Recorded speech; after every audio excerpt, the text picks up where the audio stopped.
everybody. Hi, friends. Well, from beautiful Salt Lake City, Utah, It's Thank God I'm Atheist. the podcast. I'm Frank Feldman. And I'm Dan Beecher. And coming up on the show today, Dan, a little bit different today. Yeah, here's my little throwback for all of the Gen X listeners out there. Oh. Today, on a very special episode of TGIF. Oh, we're going to be talking about what to do when a powerful Christian couple coerces you into sex. Right? Yeah. So it's like we said, it's a little different. A little bit truncated of a show. We're going to have two big topics that we're going to be talking about today instead of like all the littles and one big. Yeah. And so stick around for the second half of the show. We're going to be talking about God Forbid. That's the new Hulu documentary, all about the Jerry Falwell, Fall Jew and the pool Jerry boy. Falwell Jr. I thought for some reason that I was messing up the name, but no, Jerry Falwell Jr. And yeah, you're right, the pool boy. Oh, man. And it is. Whew, How did they get young Ben Affleck to play the pool boy? I didn't even know that you could have a young Ben Affleck. He's old now. Anyway. He doesn't look that much like Ben Affleck, does he? I thought he looked a lot like Ben Affleck myself, but there you go. He's sort of a Ben Affleck type. He has an aura of Affleckism about him. Well, all right. Yeah, we'll be getting to that. But first, before we do that, Frank. Yes, Dan. Here's what I was doing. I was on the Deseret News Facebook, or rather, I follow the Deseret News on Facebook. The Deseret News is the Mormon Church owned newspaper here in Salt Lake City. Yes. And it is silly because, when you have a newspaper owned by a church, you're going to have a slant. You're just going to. Yeah. And boy, do they. And boy, do they ever. Yeah. So it's funny, most of the things that they post, they just post articles that they're doing. Most of the things that they post are things like, they get one of the things I'm seeing is about a United Nations climate change summit, which has 3 likes, or sorry, rather 1 like and 2 laughy emojis. The single like is me, by the way, just so that you know. You weren't just doubled over in laughter at the, oh my God, what a waste of time. Climate change, don't be stupid. But no comments on that one. Another one is about when more people get a single shot with a flu and COVID-19 booster in one vaccine. That only has, that's a pretty hot button issue. Yeah. It has 6 comments, 13 likes. Okay. Not the most heavily engaged with or interacted with Facebook page. Apparently. Right. But the article that we're going to be talking about is posted on the same day as those ones. It got 288 comments. Oh. Okay. 39 shares, 190 likes and or react faces. Okay. Yeah. So this is a good topic. This is a topic the Mormons they care about it. They care about it. Okay. All right. And why wouldn't they? This is about their persecution complex. Or rather, it is an article, the headline of which is Survey. Latter-day Saints are everywhere in media, but Americans still know little about them. Yeah. So while I'm sure many a Mormon has read this article and thought about, this is going to feed my persecution complex, unfortunately, the main takeaway is just, look, nobody's thinking about you, dude. Yeah, it's even worse than you think, guys. Yeah, they literally know nothing. It's not that they hate you. They don't even realize you're there. They don't even care to know anything more about you. It's kind of delightful. They've heard your name. They're vaguely aware of, like, there was a musical, right? About these people. Right. Yeah. But didn't the South Park guys talk about them a lot or something? But literally, like the first graphic that the Deseret News puts up is from this. This is a poll that went out by a group called what's it called? B.H. Roberts Foundation. Right. Which is a Mormon group. Yeah, apparently they're all about like supporting education and research related to the Mormons. Right. That's what they do. Yeah. And they did a study that was of 1,157 respondents. And it looks like they did their job pretty well in terms of the study being well handled and well executed. Mm-hmm. But so this first graphic that the Deseret News posts says, "How do Americans feel about Latter-day Saints?" And so they were asked, "How much do you like?" And then they asked two questions. How much do you like the church itself? And how much do you like the members? Right. And what you see is columns of, it's a column graph. And it starts on one side with very much dislike, and it goes all the way to very much like. And then there's the twin towers in the middle of neither like nor dislike, which is amazing because everything else is basically below 10%. But about 50% of respondents said, what the fuck? I don't know. I don't care. As many people as disliked or liked the Mormons don't even care. Yeah. More don't give a fuck. Interestingly, of the other categories, very much like, dislike, somewhat dislike. When you're talking about the church, the second highest category after neither like nor dislike is very much dislike. Right. And when you're talking about the people, the highest category is like. It's not very much like. It's just I like sure. I like Mormons. They're fine. Yeah. The people. Yeah. Not the church, but the people are fine. Yeah. So I thought it was amazing. The guy said this thing about how when the more people know us, the more they like us. Are you getting to that at some point? No, go with it. No, I thought it was so funny because I was like, the more people like you, or the more people know you, the more that they like you.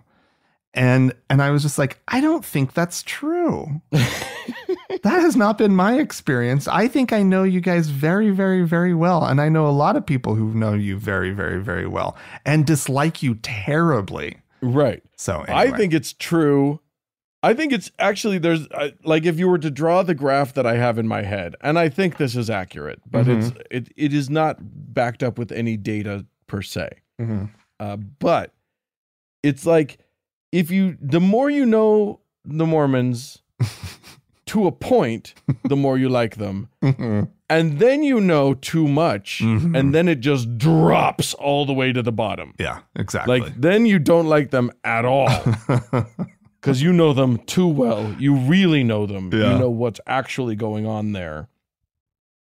And then it's just like, fuck no. Yeah. They're in a really good spot right now. Like, I don't think they should try to push their brand out there too much more. Like, no. Definitely don't encourage your members to go out and talk to anybody. I think general disinterest and is probably the best that they could ever. That's your best case scenario. Yeah. Nobody knows. That is as good as it gets for you. Leave it there. There were some interesting takeaways on this. Oh yeah, okay. Or on this survey. The part of it was that they did a little quiz that was just about facts about Mormons. It consisted of 5 questions, which were true or false questions. Oh, okay. So it was true or false.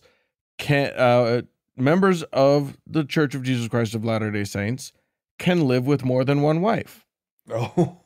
Now, I know that the answer to that they're looking for is false, but I have to say, there is that exception for those who have had a wife and she's passed away. Yeah. Because in their theology, they think that they will then go and have, if they then remarry, they think they get to keep both in the afterlife. Yeah. So that one's a questionable one for me. Then they asked if members of the Church of Jesus Christ of Latter-day Saints can eat chocolate. Yeah. True or false? They can't eat chocolate. And then they said can't drink alcohol or can't have blood transfusions. Okay, that's interesting. Yeah, that one's interesting because it's easy to get confused with the who is it? The Jehovah's Witnesses. that don't do the blood transfusions. And true or false, they believe Christ is the Son of God. Yeah. These didn't go so well for them, did they? No. Most people just didn't know fuck all about the Mormons. So people were asked to answer true, false, or I don't know. Uh-huh. Basically, so a correct true or false response was counted for a point, and an incorrect true or false subtracted a point. Oh, okay. And then they did a really interesting thing where they asked, there's a graph that's about how well people did versus how well they thought they would do, like how knowledgeable they thought they were about Mormons. Oh, okay. Which is interesting. People who believed that they were not at all knowledgeable about Mormons were correct. But they didn't get things wrong. They just got a null score. Okay. You know what I mean? They would probably just say, I don't know to all of those. Oh, yeah. Yeah. People who said that they were very knowledgeable about Mormonism either did very well or very badly, which is hilarious to me. The Dunning-Kruger-ness of this graph, it basically is this wobbledy smile. It goes up on both ends. Either when you think you know a lot, you either do or you definitely don't. Which is hilarious to me. All of the people who are like, yeah, I got these guys on lock. I know exactly what, and they can't eat chocolate. Mormons can eat chocolate. That's the thing I'm looking at says 15% of respondents, though, believed that Mormons couldn't eat chocolate. That's crazy. Yeah. They also asked people like what their most used sources of information about Mormons are. Oh. And apparently a few of our listeners were there because 2% said podcasts. Okay. All right. And then strangely, it was like the biggest wedge of that pie chart is friends and family. And then it's TV shows and movies, and then Facebook, and then books. Yeah, right. You've never read a book about Mormons. Shut up. Anyway, very interesting. Some of them said LDS missionaries, which is hilarious because you learn exactly nothing about the Mormon church from missionaries. Because they know nothing about the LDS church. Well, and also the things that they're meant to tell, that they're told specifically to tell you when they're out there teaching about the church is not the church. Like people get shocked when they're baptized and suddenly find out that they can't drink alcohol sometimes. Like it's... Well, I knew what they're taught is about the Book of Mormon, which, frankly, doesn't relate to Mormonism at all. Yeah. It's just a weird pretend scripture. Yeah, I knew a guy who had been a member like 2 or 3 years, and he had no idea what garments were. He'd never heard of, like, he was like, what? Wait, huh? It was on my mission, right? And this, yeah. And this, he was like, it came up somehow, and he was like, what are you guys talking about? What? Underwear that protects you from what? Like, he was just completely, and just look in his face of like, who are these people? Right? Yeah, and he what did I join? And he was super active. He was at church every Sunday. It is like the disconnect between what the missionaries who are, you know, the marketing wing is trying to lure you in with. The bait and switch there is astounding. Yeah. People go into it not knowing at all what they're really signing onto. Yeah. Yeah, for sure.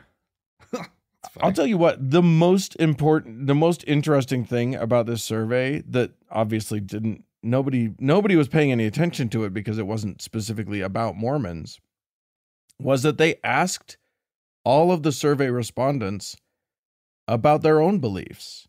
Oh. And that, I think, is delightful. Really? Here's what they said. They said, which statement comes closest to expressing what you believe about God? And the numbers are great because they did this in 2021 and then they did it again in 2022. So I don't believe in God went from 7% to 10%. Wow. I don't know whether there is a God, and I don't believe there is any way to find out, went from 9% to 12%. Holy cow. So atheists and agnostics are now at 22%, according to this. Right. I don't believe in a personal God, but I do believe in a higher power of some kind. So then that's the completion of the nuns category there. Yeah. That ticked up a point from 13 to 14%. Jesus. Yeah. So now we're at 36% of people who don't have a specific belief in a specific God. That's pretty impressive. This is meant to be representative of the U.S. Yeah. And then from there, it's like, the next one is, I find myself believing in God some of the time, but not at others. That's another 9%. Shut up. Which means that's an interesting question, though, because I've never really, I don't know. I don't have a frame of reference. I don't like, it's surprising to me that basically 10% of the population is potentially going, yeah, sometimes I do, sometimes I don't. Because that's a pretty casual relationship they have with God belief. Yeah. Yeah. And you know, in other surveys, those people count as believers. Yeah. Thank you, Mormons, for figuring that one out. That's a funny one. Yeah. Huh. I want to know more about that group. They're gettable. We need some billboards targeted to that group. Listen, we're getting them. They're coming. We don't have to. What we need to do is nothing except point out what the religions are doing. Yeah. We don't want to lure them over here. We just want to push them away from there. That's all we got to do. The next two, there are only two more categories. One of them is, while I have doubts, I feel that I do believe in God, which is another 13%. Okay. Down from 16%. And I know God really exists and I have no doubts about it is 42%, down from 50%. That is amazing. So, like, that's amazing. Yeah. The demographics, when I see Pew looking at the demographics, I always criticize how they're asking their questions. Because half the time they're saying, do you identify as a Catholic, or do you what religion are you? Right. But that's doesn't identity. answer the question. Yeah. Yeah. That just answers sort of a good percentage of those respondents are just like, well, I was raised Catholic. Exactly. And if you dug down, they wouldn't actually believe in it. They just, when you ask what religion they are, they say Catholic sort of reflexively. Yeah. Anyway, I think that's fascinating. That one was sort of the big bombshell for me of this whole thing, was just 22% don't have a God belief at all. Yeah. And another 9% that's yeah, sometimes. Well, and 14%. Sometimes I do, sometimes I don't. And 14% that are I kind of believe in a higher power, but I don't believe in a personal God. So 36% don't have no personal God belief. Yeah. in these United States of America. That's huge. Boy, who would have thought just a few years ago? I know. When we started this podcast, Dan, who would have thought? I know. I remember we were just like, oh, this is going to be a long slog. And in some ways it has been. But clearly we've had a huge impact. Yeah, you and I. Clearly. Oh, Dan, pat yourself on the back. Right? Because I am. Right? We're doing it, kids. We're out here doing the large work. Was there anything else that was good in here? I love that they referred to it as this because the Mormons are sort of having the second moment, right? The first one was when Mitt Romney was running for president. Right. And people kind of were like, what do Mormons believe? What? And now they're calling this sort of the second Mormon moment because there's all of these, because Netflix is all Mormons all the time now or whatever. Yeah. Keep Sweet and Carry On or whatever it's called. Right. But none of it will give you any sense of what the Mormon church is. Right. Keep Sweet's about the FLDS. I know. They reference it in this article of yeah, people saw that and it doesn't matter. They still thought that it was about the Mormons. Even though the film was really clear. But if you go into it and you think Mormons are polygamists and you've seen those people on TV, right? Yeah. And you it's like, oh yeah, those are Mormons. That's hard to to parse out. Yeah. And the other ones are about Murder Among the Mormons is about a Mormon forger that you're not going to learn much about them other than the fact that Mormons were kind of ding dongs and we're just buying up forgeries left and right. Right. Yeah. Yeah. I mean, you're not gonna walk away from all of these things really informed about Mormons. I think probably our listeners are more informed about Mormons than anybody. Yeah. Because we talk about it so much. Yeah. As far as people who might listen to a show that's not specifically about the Mormons. Right. Exactly. Yeah. Very interesting. There was one more. There was one other thing that I wanted to talk about, which I think is just funny. It's just a graph. It says so the question was, have any of your Latter-day Saint friends or relatives spoken to you about their beliefs? Oh. If so, how was the experience? Oh. Now 48% said I don't have any Mormon friends or relatives. Right.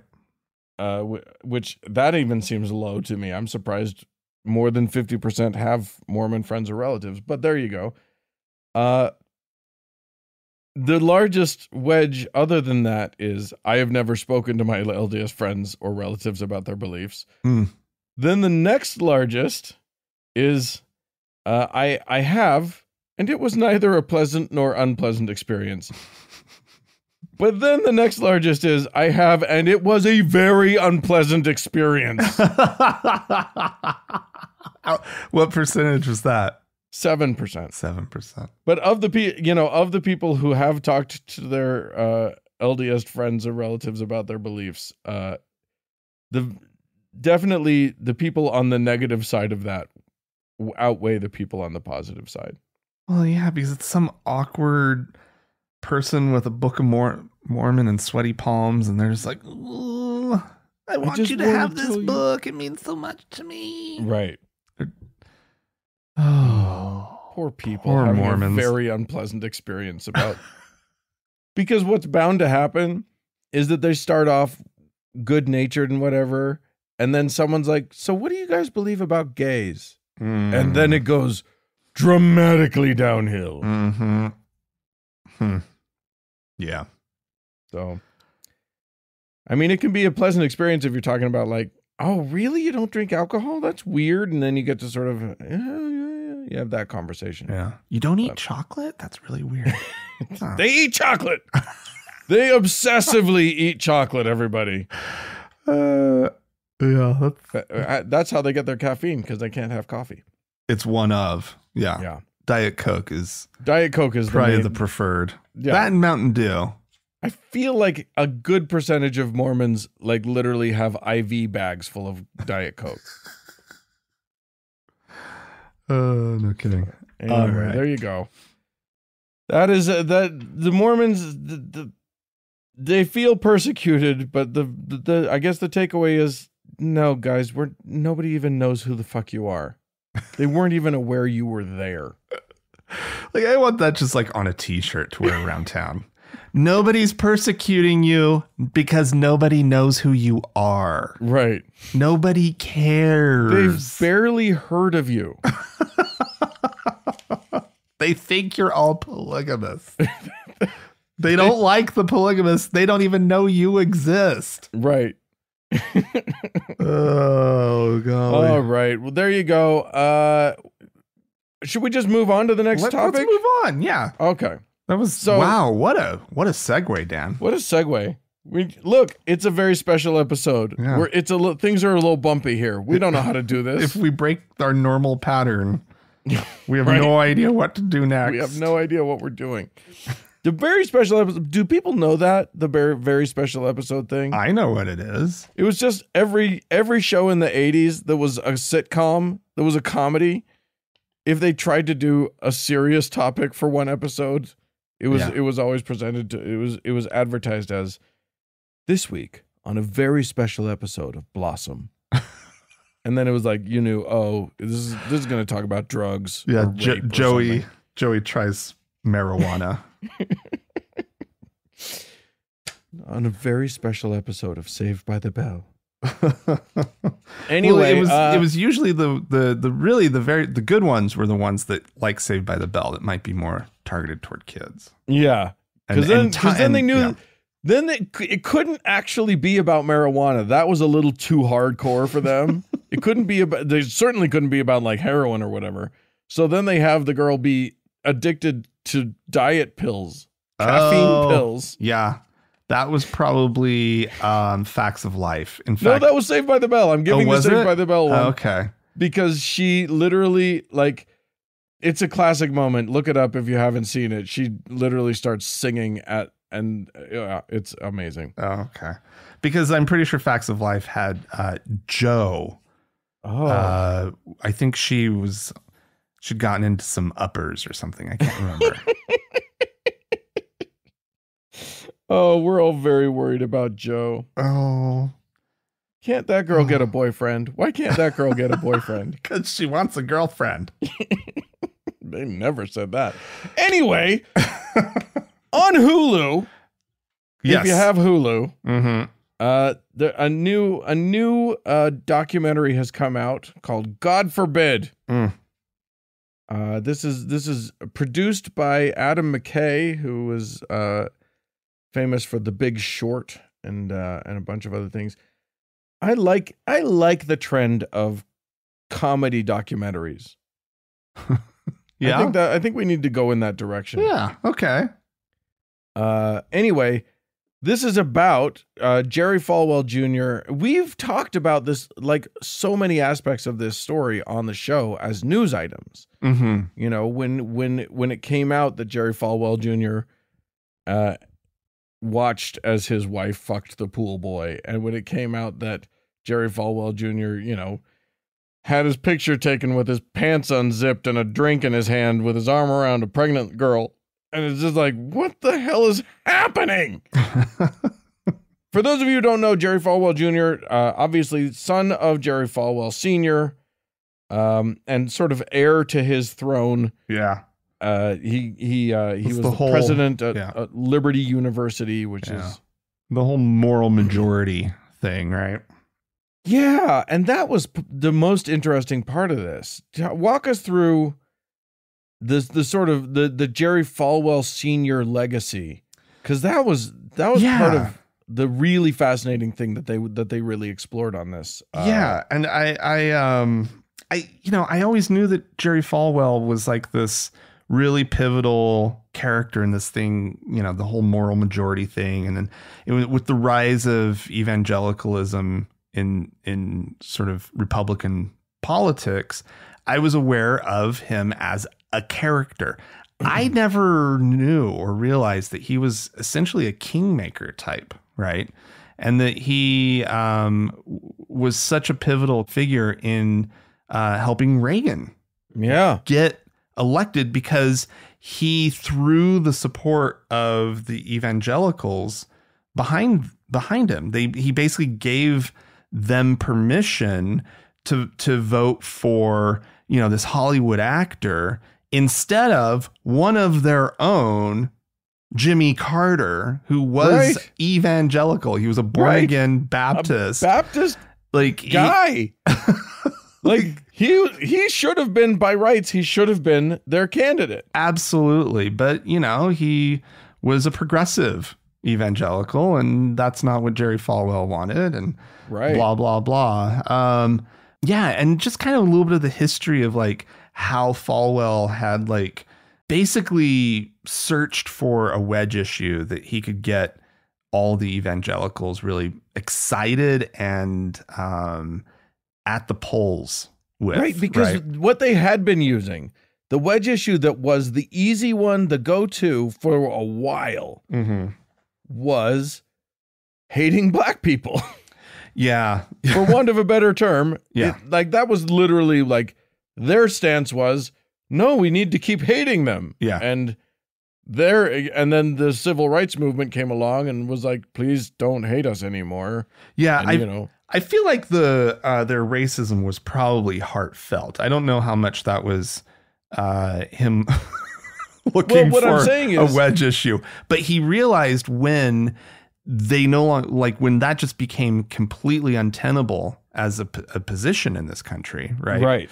That he needed an issue, right? And so he tries all these different issues, but landed on abortion being the big one. Yeah, he kept throwing darts at the wall and just seeing what stuck. And the gay rights thing hadn't really percolated yet, but they talked about it, and they were all up in arms about the Equal Rights Amendment. Yeah, feminists, blah blah blah. But there was too many. When half of your people are lady people. Yeah.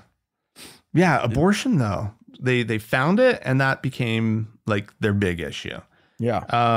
And so that was interesting, and they did a really good job of running down how that had all worked and the history of it. And and they founded, and the moral majority, you mentioned it a couple times. This is just a political organization, right?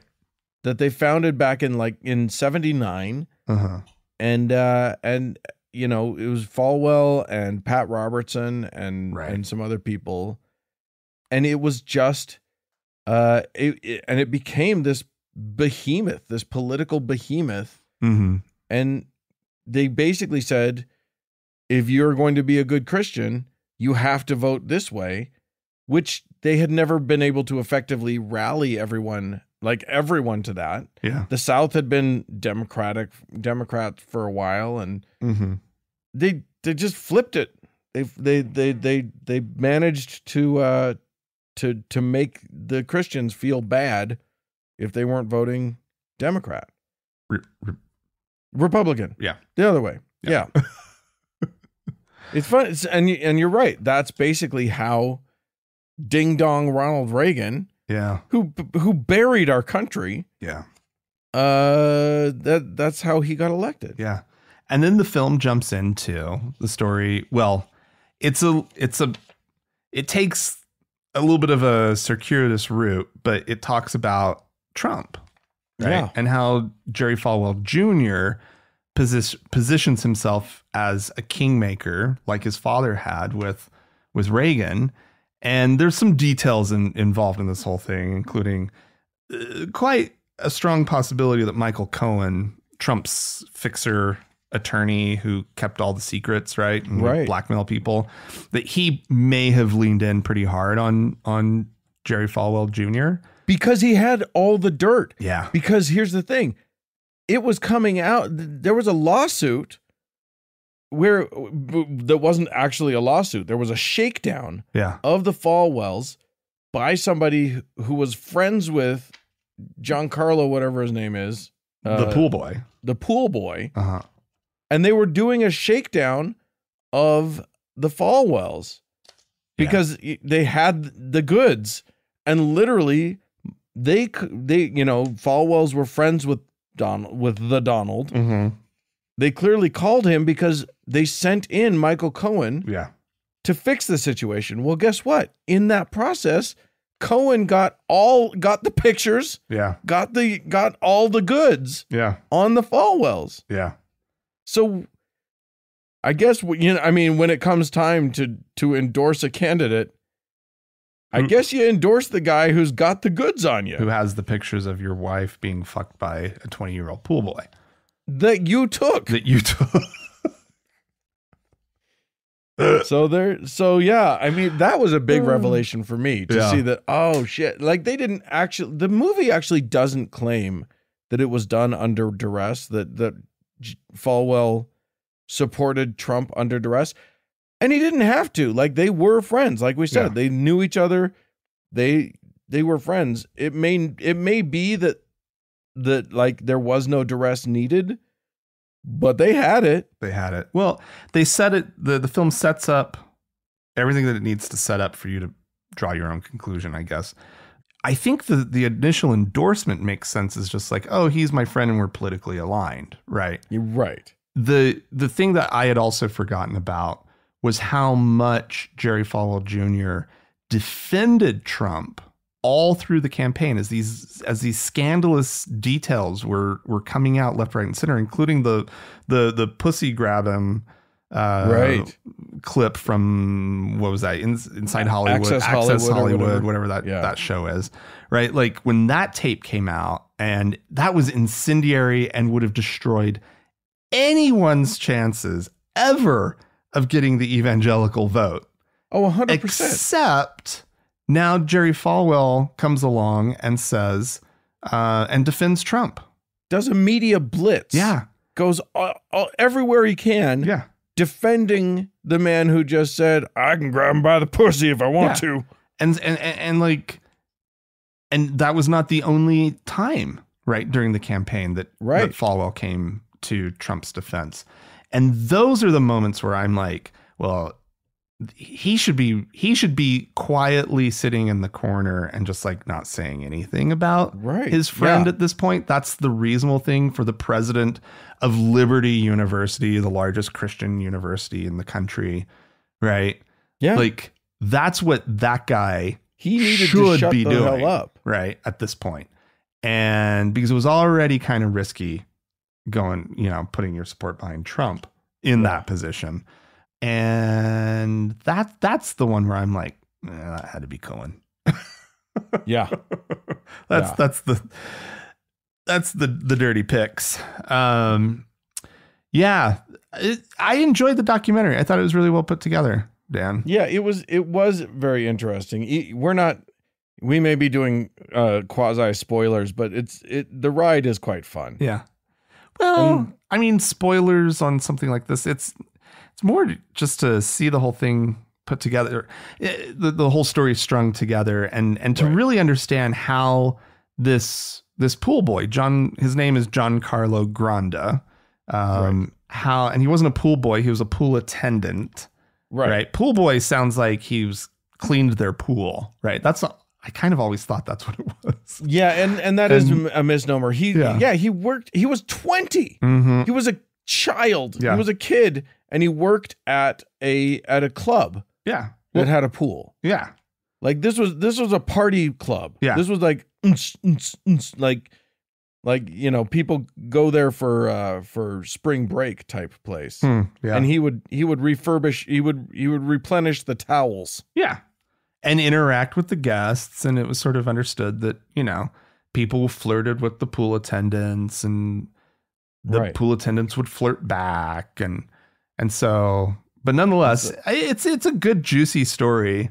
Yeah. Lots of details. And it's I thought it was nice. It's a very interesting watch. But yeah, what's fascinating is that when I heard that it centered on this kid that got swept up in all of this, and he really was swept up. Yeah. He was steamrolled through all of this. He was a cute by the time kid. He knew what he was into. She had the hots for him. Yeah. But yeah, by the time he knew what he was into, they had claws in this kid. they were very good at what they were doing. Yeah. It was clearly practiced. Like, this was not their first time seducing a young man. That seems very clear too. Yeah. He's just the only one telling the story at this point. Yep. But yeah, it's a fascinating tale of, yes, hypocrisy, and yes, like, Falwell the whole time is on a campus. He's president of a university that doesn't allow drinking. Yeah. And he's clearly an alcoholic. Right. You know what I mean? Like, it's every kind of hypocrisy, and it's on full display, and people don't see it. Yeah. So, I mean, it doesn't shock any of our listeners to know that a major figure in a Christian religion, is a hypocrite. We see it all the time. Right. But when you're in the religion, maybe you see it in the other religions, and you may even see it in your religion, but it's like, oh, that's a one-off. Yes, Father Tom was probably a problem, but, the rest of them are really good men, and blah, blah, blah, blah, blah. Yeah. It's, but also how the old boys network works, and how this relates to politics and all of this stuff. It's why our country is so freaking broken. Yeah. And why this topic is so perpetually interesting to me. Because, I hear all the time, I see all the time, you leave the church, but you can't leave the church alone. Right. And it's like, yeah, that's correct. Because I left the church, and now I see the perpetual damage that it's doing all over the country. And so, no, I'm not going to leave it alone. I'm going to actively fight against it as hard as I can. Yeah. And this is why. Oh, the Falwells. The Falwells. Making kings. Out there making kings. And then hopefully everybody goes to jail. Oh, my God, yeah. Yeah, totally. Do we want to leave it there? Is that is that our review? Is that our big That's chat? It. You guys, this is we don't do shows like this very often, but when we do, boy, howdy do we do it. Anyway, if you would like to talk to us about this or any of the things that we've talked about, please feel free to write into us. The address is podcast@thankgodimatheist.com. Or call and leave us a voicemail message. The telephone number is 424-666-8442. Yeah, go to the Facebook page, facebook.com/TGIAtheist. I mean, it's not like you're going to go to Twitter now. Click the like button. And if you'd like to join one of our members-only lounges, you can do so. Go to our website, thankgodimatheist.com/members-only. Yeah, thanks so much to the Red Rock Hot Club for the use of their music. And thanks to Gordon Johnston for the use of his music. And thanks to all of you for tuning in. We appreciate it. Thanks so much. Bye-bye.